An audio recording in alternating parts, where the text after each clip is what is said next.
ان جلسوں کے ذریعے عوام کے درمیان میں آتی ہے اور اپنے جلسوں کے ذریعے موجودہ حالات کو عوام کے سامنے رکھتی ہے۔ نہ صرف ان حالات کو رکھتی ہے بلکہ ان حالات کا کس طریقے سے مقابلہ کیا جائے ایک پورا پروگرام، وہ پوری پالیسی آپ کے سامنے رکھتی ہے۔ میں حالات کے بارے میں آپ کے سامنے مختصراً یہی رکھوں گا کہ چاہے وہ عالم اسلام کے حالات ہو یا عالم عرب کے حالات ہو یا پھر ہندوستان کے ہو یا پھر ہمارے ریاست آندھرا پردیش کے حالات ہو، ہر جگہ پر ہم کو یہی دکھائی دے گا کہ ایک افراتفری کا ماحول ہے، ایک بے چینی ہے، ایک اضطراب کی کیفیت ہے۔ عالم عرب میں آپ دیکھتے ہیں کہ ہر جگہ آج مسلمان کا خون بہہ رہا ہے، چاہے وہ سیریا ہو، شام ہو، مصر ہو، یمن ہو، عراق ہو، افغانستان ہو یا پاکستان ہو، ہر جگہ پر مسلمان کا خون بہہ رہا ہے اور مسلمان کا خون کوئی غیر نہیں بلکہ ہمارے آپسی انتشار، آپسی اختلاف اور اقتدار کی رشاکشی کے نتیجے میں آج بہہ رہا ہے۔ مصر میں حسن مبارک کا اقتدار کا خاتمہ ہوا تو لوگوں نے سمجھا کہ مصر میں ایک سکون آئے گا، لیکن آج انتخابات ہونے کے بعد بھی مصر میں اطمینان نہیں، سکون نہیں۔ لیبیا میں معمر غدافی کے اقتدار کے خاتمے کے لیے آوازیں اٹھیں، اقتدار کا خاتمہ ہوا تو لوگ سمجھے کہ لیبیا میں ایک سکون آئے گا، لوگ اطمینان کی سانس لیں گے، لیکن آج بھی وہاں پہ افراتفری کا عالم ہے، اختلاف ہے، بم دھماکے ہیں، مسلمان کا خون بہہ رہا ہے۔ اگر ہم تونسیا کے حالات کو دیکھیں گے تو تونسیا کے صدر کو بے دخل کیا اس امید کے ساتھ کہ وہاں کے حالات قابو میں آئیں گے، لیکن آج وہاں پر بھی ایک اضطراب اور بے چینی کی کیفیت برقرار ہے۔ یمن میں کیا ہوا؟ یمن میں بھی یہی حالات ہیں۔ عراق میں کیا ہو رہا ہے؟ کل ہم نے اخبارات میں ٹی وی میں دیکھا کہ کس طریقے سے بم دھماکے ہوئے اور کس طریقے سے مسلمان شہید ہو رہا ہے عراق میں۔ افغانستان میں بھی وہی حالات ہیں، پاکستان میں بھی یہی حالات ہیں۔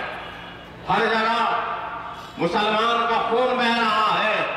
ارے ایک وقت تھا جب ہمارا خون کا ایک قطرہ زمین پہ گرتا تو زمین کو ہمارے خون کی قیمت معلوم تھی، اہمیت معلوم تھی، لیکن آج ہمارا خون بے آواز بہہ رہا ہے اور کوئی نہیں ہے اس بہتے ہوئے خون کے لیے آواز اٹھانے والا۔ ارے آج افسوس کے ساتھ کہنا پڑتا ہے کہ یہود اور نصارہ آج مسلمان کو آپس میں لڑا کر، مسلمانوں کا خون آپس میں لڑا کر، بہا کر وہ اسلام کو کمزور کر رہے ہیں تو مسلمان کو بھی کمزور کر رہے ہیں۔ اور اس حقیقت سے کوئی انکار نہیں کر سکتا کہ اللہ سبحانہ و تعالیٰ نے مسلمان کو پیٹرول کی دولت سے مالا مال کیا عرب کی دنیا میں، تو اللہ سبحانہ و تعالیٰ نے مسلمان کو علم کی دولت سے بھی مالا مال کیا، تو اللہ سبحانہ و تعالیٰ نے مسلمان کو کلمہ دے کر دین کی دولت سے بھی مالا مال کیا ہے۔ لیکن آج ہم مسلمان اللہ کی دی ہوئی نعمتوں سے استفادہ اٹھانا نہیں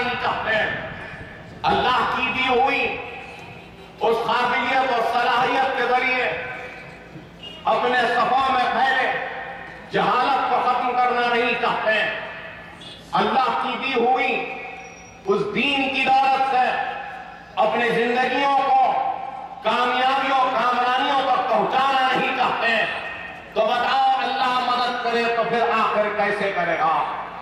اے میرے پیارے مسلمانوں، اس حقیقت کو نہ بولو کہ اللہ رب العالمین ہے، رب المسلمین نہیں ہے۔ وہ سارے عالم کا رب ہے اور اللہ اس کی مدد نہیں کرتا جو خود کی مدد نہیں کرتا۔ ارے تو اللہ کی مدد چاہتے ہو تو سب سے پہلے تم کو اپنے آپ کی اصلاح کرنی ہوگی، اپنے آپ میں چھپے ان غلطیوں کو پہچاننا ہوگا، اپنے گناہوں سے توبہ کرنا ہوگا، اللہ کی رسی کو مضبوطی سے تھامے رکھنا ہوگا اور اللہ کی بارگاہ میں سجدہ ریز ہو کر اپنے گناہوں سے توبہ کرنا ہوگا، استغفار کرنا ہوگا، اپنے روٹھے ہوئے خدا کو منانا ہوگا، تبھی جا کے تمہاری کھوئی ہوئی عظمت بحال ہوگی، تمہارا کھویا ہوا وقار بحال ہوگا، تبھی جا کے تمہارا کھویا ہوا مقام تم کو دوبارہ حاصل ہوگا۔ میں اگر تمہارے کھوئے ہوئے مقام کی بات کرتا ہوں تو اے ہندوستان کے 25 کروڑ مسلمانوں، تم اس حقیقت کو نہ بولو کہ کبھی ہم نے بھی اس سرزمین پہ حکمرانی کی تھی، جانبازی کی تھی اور ہمارے اشاروں کا یہ ملک محتاج تھا اور ہمارے اشاروں سے یہ ملک چلتا تھا، ہمارے بیٹھنے کو تخت ہے، ہمارے سروں پہ کبھی جگمگاتے ہوئے تاج ہے، ہماری جاگیریں تھی، ہماری نوابی تھی، ہماری شان تھی، ہماری شوکت تھی اور 1000 برس تک ہم نے سرزمین ہند پر حکمرانی کی۔ کبھی ہم مغلوں کے نام پر اس ملک پر حکمرانی کی، تو کبھی ہم قطب شاہیوں کے نام پر حکمرانی کی، تو کبھی ہم نے اس ملک پر آصف جاہیوں کے نام سے حکمرانی کی، تو کبھی ہم نے اس ملک پر ٹیپو سلطان رحمت اللہ علیہ کے نام سے حکمرانی کی، تو کبھی ہم نے اس ملک میں رضیہ سلطانہ کے نام سے حکمرانی کی، تو کبھی چاند بیوی کے بھی نام سے حکمرانی کی، تو کبھی ہم نے غلاموں کے حکمرانوں کے نام سے بھی حکومت کی۔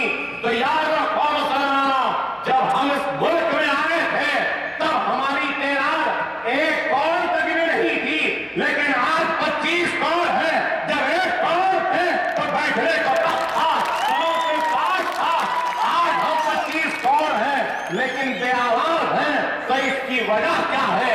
ارے غور کرو، سوچو کہ کیوں ہمارا تاج آج عجائب گھر میں چلا گیا، کیوں ہمارا تخت ہم سے چھین لیا گیا، کیوں ہماری جاگیر لوٹ گئی، کیوں ہمارا انعام ہمارے ہاتھ سے چلا گیا، کیوں ہمارے محلات ویران ہو گئے، کیوں ہمارے دیوریاں ویران ہو گئی، کیوں ہماری شان چلی گئی، کیوں ہماری شوکت چلی گئی؟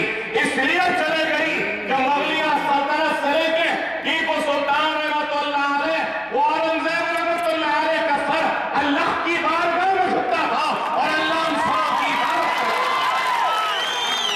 اور اس حقیقت کو یاد رکھو، جو سر اللہ کی بارگاہ میں جھکتا ہے، اللہ نہ صرف اس سر کی حفاظت کرتا ہے بلکہ ان سروں پہ جگمگاتے ہوئے تاج پہنا دیتا ہے، تو ان کے بیٹھنے کے لیے تخت نواز دیتا ہے، ان کے اشاروں سے حکمرانی دے دیتا ہے۔ ارے اللہ کی بارگاہ میں جھکنے کا یہ انعام ہوتا ہے۔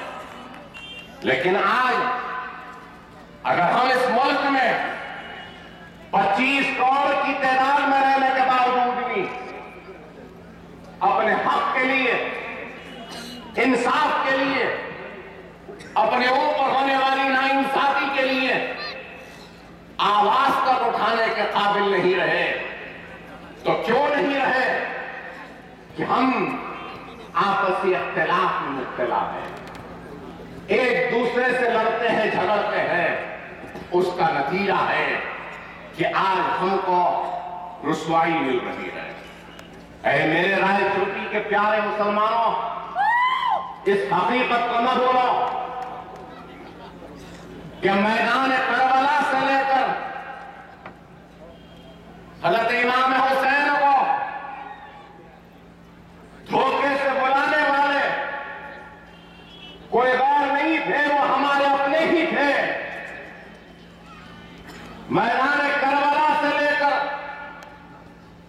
ٹیپو سلطان کو بھی دھوکہ دینے والے غیر نہیں تھے، مسلمان ہی تھے۔ مغلیہ حکومت کو بھی دھوکہ دینے والے کوئی غیر نہیں تھے، مسلمان ہی تھے۔ رضیہ سلطانہ و جان بی بی کو بھی دھوکہ دینے والے کوئی غیر نہیں تھے، مسلمان ہی تھے۔ صلاح الدین ایوبی کو دھوکہ دینے والے بھی کوئی غیر نہیں تھے، مسلمان ہی تھے۔ غرناطہ حکمران جو یورپ پر حکمرانی کر رہے تھے، جنہوں نے روم کو شکست دیا تھا، ان کو دھوکہ دینے والے بھی کوئی غیر نہیں تھے، مسلمان ہی تھے۔ خلافت عثمانیہ کا خاتمہ کرنے والے بھی کوئی غیر نہیں، مسلمان ہی تھے۔ ہم کو غیروں سے کم اپنوں سے زیادہ نقصان پہنچا ہے، اور اپنوں سے صرف اختلاف کی وجہ سے نقصان پہنچا ہے۔ اس حقیقت کو نہ بھولے مسلمان۔ اور آج ہندوستان میں بھی ہم اسی انتشار میں ہیں، خانوں میں بٹے ہیں، کوئی ادھر ہے، کوئی ادھر ہے، تو کوئی ادھر ہے۔ ارے آج اگر میں آپ کے درمیان میں آیا ہوں تو خدا کی قسم کوئی عزت کے لیے نہیں آیا، کوئی دولت کے لیے نہیں آیا، کوئی الیکشن میں کھڑے ہو کر جیتنے کے لیے نہیں آیا۔ ارے اتنی دور سے میں آیا ہوں تو اللہ اور اس کے رسول کی قسم صرف اور صرف مسلمانوں کے رخار کے لیے، ان کی عزت کے لیے، رسول اللہ صلی اللہ علیہ وسلم کی امت کی خدمت کرنے کے لیے آیا، اپنی ذات کے لیے نہیں۔ ارے خدا را غور کرو کہ ہماری تعداد کتنی ہے، لیکن پھر بھی ہم کامیاب و کامران نہیں ہو رہے ہیں۔ ارے اگر میں کہوں تو آپ کو حیرت ہوگی، مکہ سے لے کر مراکش تک، مکہ سے لے کر مراکش تک جتنی مسلمانوں کی آبادی ہے، اس سے زیادہ آبادی ہندوستان میں مسلمانوں کی۔ ارے یہ تھالی مارنے کے لیے نہیں، داد حاصل کرنے کی بات نہیں، آپ کی تاریخ کی بات نہیں۔ ارے تمہاری اتنی تعداد ہے، لیکن پھر بھی تم ہے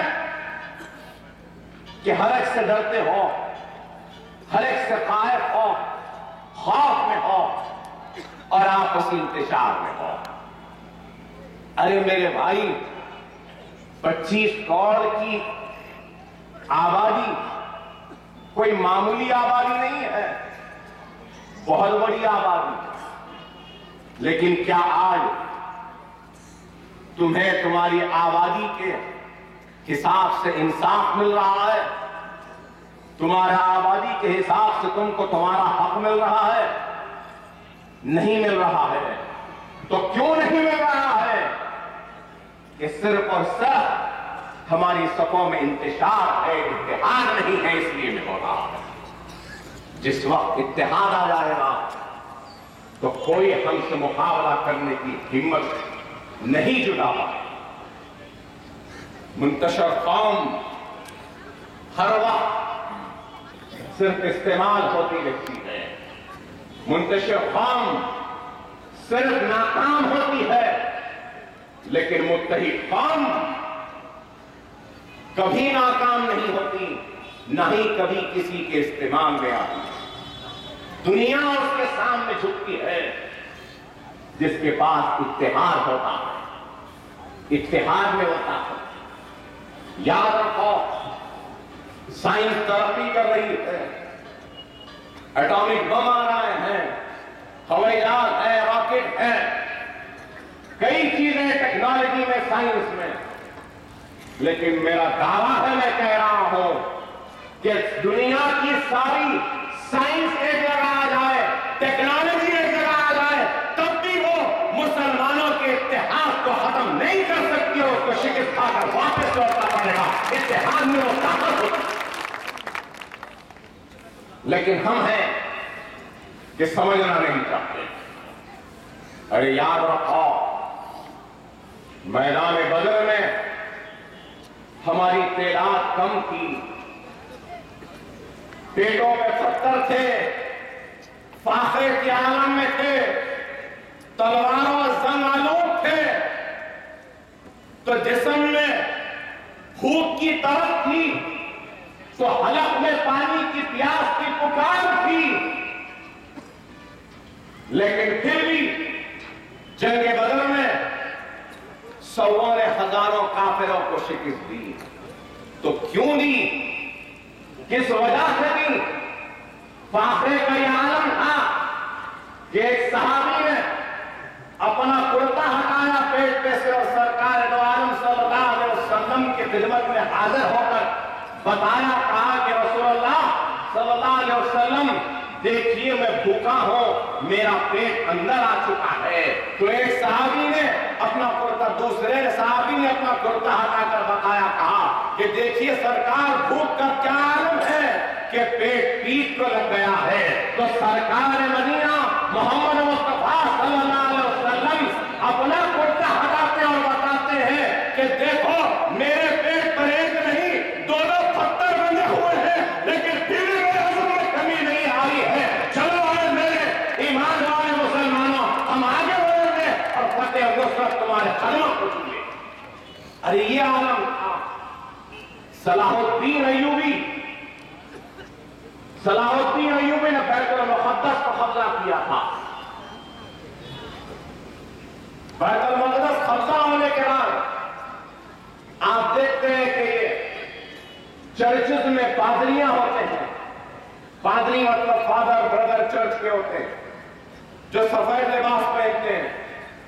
صلاح الدین ایوبی بیت المقدس کو قبضہ کرنے کے بعد میں سارے انگریز پادری ساری دنیا کے سفید لباس چھوڑ دیے تھے, کالا لباس پہن لیے تھے.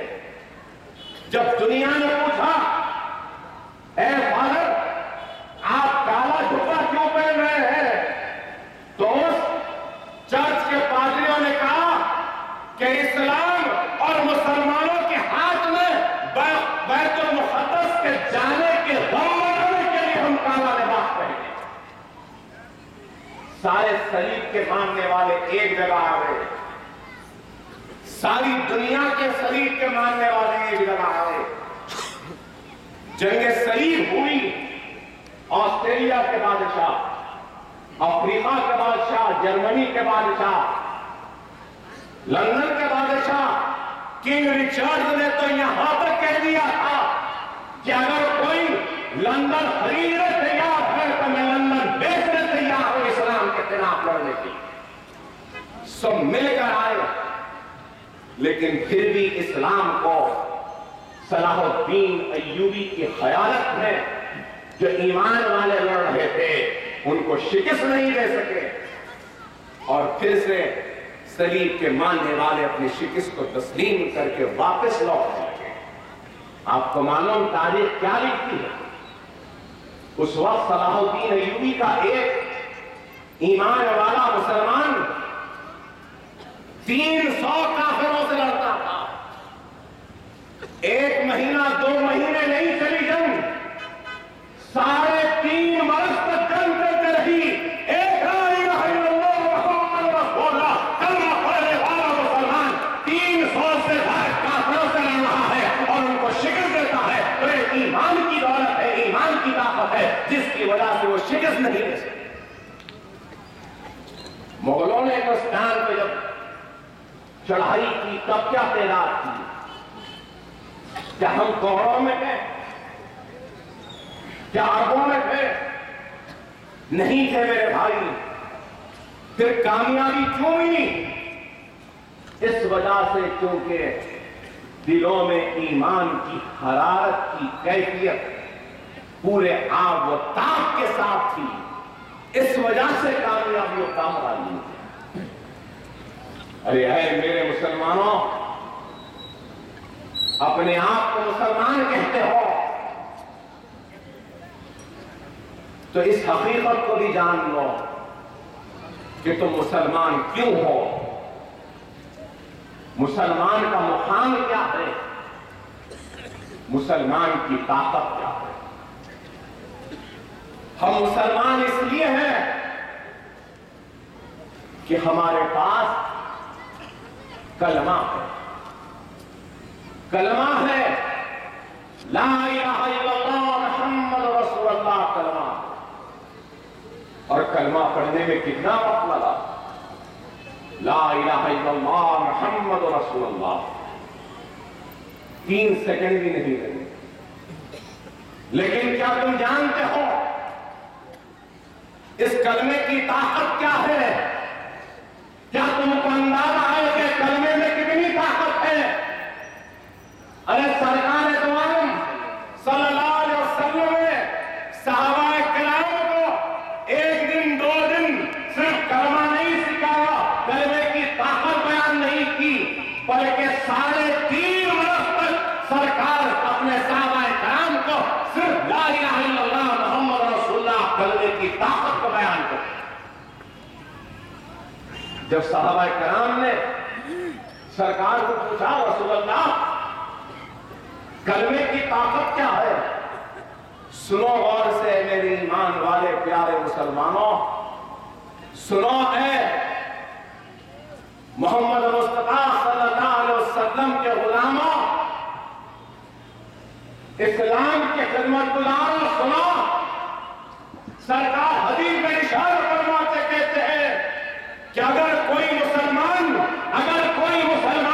سچے دل سے لا الہ الا اللہ محمد رسول اللہ پڑھ لے تو وہ کلمہ پڑھتے پڑھتے سمندر کو پار کر سکتا ہے۔ یہ کلمے کی طاقت، ارے یہ کلمے کی طاقت۔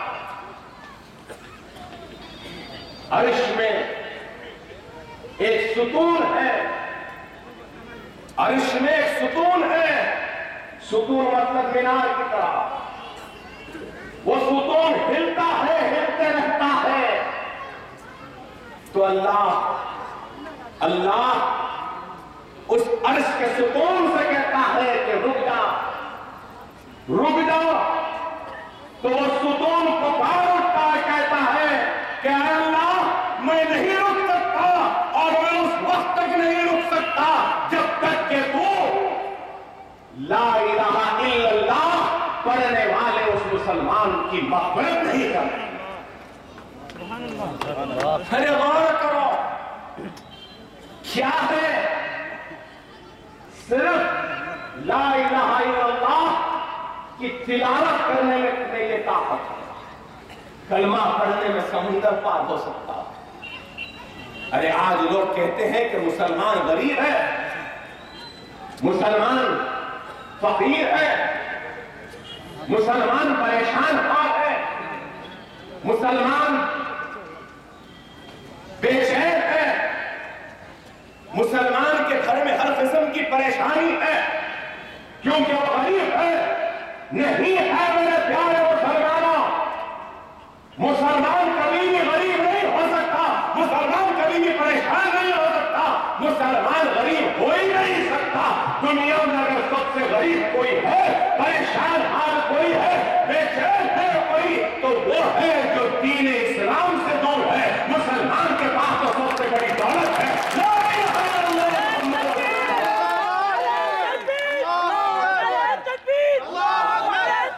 اللہ۔ تو یہ مسلمان غریب کیسے ہو سکتا ہے؟ نادانو نہ سمجھو، میری نظر میں تو سب سے دولت مند اگر کوئی ہے دنیا میں تو محمد مصطفیٰ صلی اللہ علیہ وسلم کی امتی ہے، کیونکہ سرکار کے طفیل میں، سرکار کے صدقے میں اس کو دین اسلام ملا، کلمہ ملا، سرکار کی امتی ہونے کا شرف کو مقام حاصل ہو۔ ہم امت محمدی مسلمان ہیں، تو کیا تم جانتے ہو اپنے مقام سے انسان کیسے بنا؟ انسان کیسے بنا میرے بھائی؟ مٹی سے بنا. انسان مٹی سے بنا. جب مٹی کو انسان کی شکل دی تو اللہ نے روح کو حکم دیا کہ تو اس مٹی کے تودے میں داخل ہو جا. روح ضد کرنے لگی، کہنے لگی کہ اے اللہ تو مجھے کس تاریکی میں جانے کو کہہ رہا ہے؟ اللہ روح کو حکم دیتا ہے تو میرے حکم سے اس مٹی میں داخل ہو جا، میں اس مٹی کے تودے کو روشن کر دوں گا، منور کر دوں گا. اور روح اللہ کے حکم سے مٹی میں داخل ہوئی اور وہ مٹی انسان کا شکل اختیار ہوئی. انسان کا شکل اختیار ہوئی. اسی طریقے سے توجہ چاہتا ہوں مسلمان، اسی طریقے سے جب ایک انسان کے آخری وقت آتا تو اس کی روح ضد کرتی ہے، کہتی ہے کہ اللہ کے حکم سے آئی تھی، اللہ ہی کے حکم سے جاؤں. موسیٰ علیہ السلام کی روح ضد کرنے لگی کہ اللہ کے حکم سے آئی تھی، اللہ ہی کے حکم سے جاؤں گی. فرشتوں نے جا کر اللہ سے کہا ہے اللہ موسیٰ کی روح ضد کر رہی ہے، کہتی ہے اللہ کے حکم سے آئی تھی، اللہ ہی کے حکم سے جاؤں گی. تو اللہ فرشتوں سے کہتا ہے کہ جاؤ جنت میں وہ سیب ہے، اس سیب کو لے جاؤ، اس کی خوشبو جیسے ہی موسیٰ سونگیں گے تو موسیٰ کی روح ان کے جسم سے نکل جائے گی. فرشتے جنت سے وہ سیب لے جاتے ہیں اور اس سیب کی خوشبو سنگاتے ہیں. جانتے ہیں اس سیب میں کس کی خوشبو تھی؟ جو فرشتے کہتے ہیں کہ موسیٰ کی روح ضد کر رہی ہے تو اللہ فرشتوں کو حکم دیتا ہے جاؤ جنت سے وہ سیب لے جاؤ، اس سیب میں میرے حبیب محمد مصطفیٰ صلی اللہ علیہ وسلم کی خوشبو ہے، وہ خوشبو سنگاؤ موسیٰ کی روح ان کے جسم سے چلے جائے. ارے یہ سرکار کی خوشبو کا نتیجہ کہ موسیٰ کی روح جسم سے نکلی. ابھی میں ختم نہیں ہوا، آپ کی توجہ چاہتا ہوں. امت محمدی کا ایک نیک مسلمان کا آخری وقت آتا ہے. سرکار کی امت مسلمان کلمہ گو مسلمان کا آخری وقت آتا ہے تو اس کی روح بھی ضد کرتی ہے اور کہتی ہے کہ اللہ کے حکم سے آئی تھی، اللہ ہی کے حکم سے جاؤں گی. موسیٰ کے لیے جنت کا وہ سیب پیش کیا گیا جس میں محمد مصطفیٰ صلی اللہ علیہ وسلم کی خوشبو ہے. لیکن اے میرے پیارے مسلمانوں، ایک نیک امتی کے لیے اور محمد مصطفیٰ صلی اللہ علیہ وسلم کی امت کے لیے اللہ خود راست آتا ہے. اللہ خود راست آتا ہے، کہتا ہے چل میرے پیارے حبیب کی پیاری امت جنت تیرا انتظار کر رہی ہے. اللہ موسیٰ کے لیے نہیں گیا لیکن اپنے حبیب محمد مصطفیٰ صلی اللہ علیہ وسلم کے اللہ خدا. ارے یہ مقام ہے آپ کا، میرا یہ مقام ہے ہمارا، لیکن ہم ہیں کہ اپنے مقام کو سمجھنا نہیں چاہتے. موسیٰ اور اللہ کے درمیان میں گفتگو ہوئی تو اللہ اور موسیٰ کے درمیان میں 70,000 پردے تھے. 70,000 پردے تھے. لیکن ایک امت محمدی کا روزے دار جب اپنا روزہ کھولتا ہے، روزہ کھولنے کے وقت اس مسلمان روزے دار اور اللہ کے درمیان میں ایک بھی پردہ نہیں ہوتا. موسیٰ نے 40 دن کا روزہ رکھا، تب جا کے اللہ کو گفتگو کا شرف و موقع ملا. عمر